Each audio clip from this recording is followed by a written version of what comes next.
Your movement is your responsibility. That's a statement that might rub some people the wrong way. And I want to explain myself.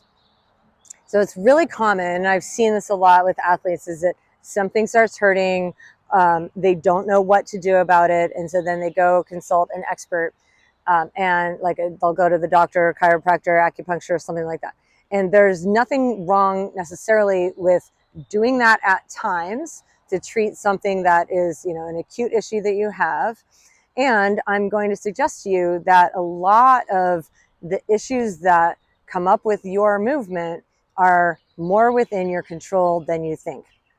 And the whole idea is that when you empower yourself to understand the way your body was designed to move, and then feel for yourself, like, where do I feel tight? Where do I feel extra tension? What brings on that extra tension? How am I living my life in a way that is creating this excess tension for me?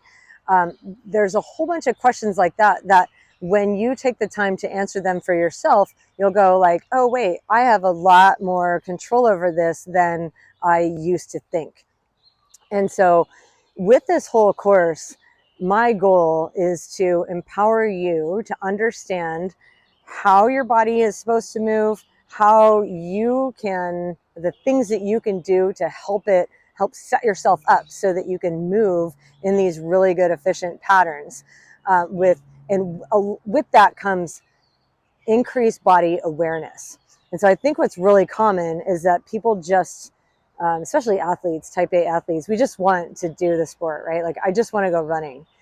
And if you're not thinking about the way that your body's moving, or like what's getting tighter, I'm just going to ignore that and pretend like it's going to go away. But then like your hamstring starts hurting, and then before you know it, your Achilles starts hurting, and before you know it, your foot starts hurting, and you're not thinking that like all that's connected, you're missing out on an opportunity to really help yourself.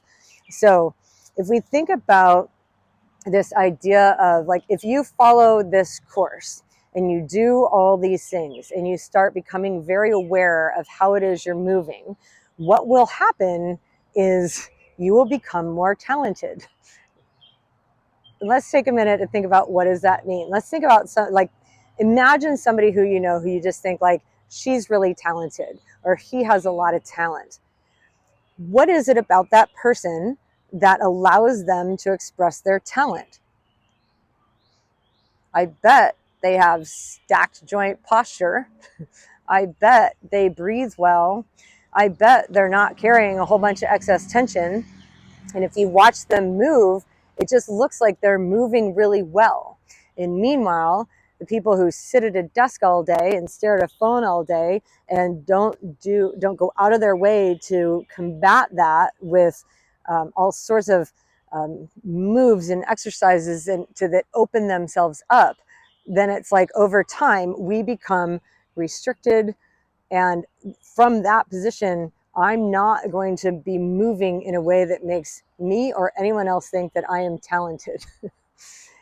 But you have more talent than you think. It's literally just a matter of setting your body up so that your joints are stacked, so that you're letting go of tension, so that you are free to move the way you did when you were a kid. And if you look at like the way that little kids move before they've had a chance to get all tight and wound up and bound up, and before like life came at them and they were traumatized and they're trying to make themselves smaller and like they're bracing for impact, before all that happens, they have perfect run form, right? You had perfect run form too, likely when you were a kid. So it's like, what we're doing is we're just going to try to help you and your body remember what that was like by removing these restrictions so that you can access the talent that is naturally in there. I promise that it is. The last part of this that I want to emphasize with this your movement is your responsibility part is that knowing is not doing. And with this course, you can, if you want, you could sit and you could just watch the videos and you could read the explanations, and then you could go next, watch the video, read the explanation, and go next, watch the video, read the explanation, and you will not find your inner talent if you do that. This course is about doing. So while we will spend some time where I'll be teaching you the things that you need to learn, then it will be up to you to go practice those things and to find time in your day, 5 minutes, maybe up to 10, but it's up to you to follow through and actually practice these things and then be paying attention to how am I feeling and knowing that the way you move is your responsibility. So guess what? If you spend all day sitting, if you have a long commute, so you're sitting in your car and then you go to an office job where you are sitting and you're staring at screens all day, and then you come home and you have more time on your trainer, or if you're somebody who is traveling a lot and you spend hours and hours on airplanes and you find that like I'm really tight and restricted, then it's up to you to use the information that you're learning here to open yourself up so that you can move the way that you're able to move.